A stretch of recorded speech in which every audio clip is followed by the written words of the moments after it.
long time in my marriage, like I kind of became more masculine and I was more in my masculine. And okay, so this is why I think that I've been listening to early 2000s alternative rock. It all started around the time that I announced that I was going through a separation and divorce. And I started listening to this music again, and I realized that the reason why I've been more drawn to it recently is because it reminds me of the time when this music was more prevalent and like would listen to it on the radio all the time. Like, for instance, in the mornings when I would be going to high school. And in that era, in that time of my life, I was very connected to my femininity. I was very feminine and I was like more like into myself.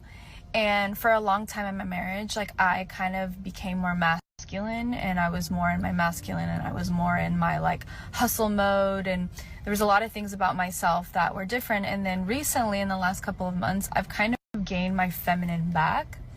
So back to what I was saying earlier on how like I've been connecting more to my femininity. So in that timeline that I was talking about where I was more in my feminine, I was also learning about myself more sexually too, because this was a time in my life where I started to be more physical and, you know, I was starting to have relationships and stuff. And so in that timeline, I was like really learning about myself in that particular aspect.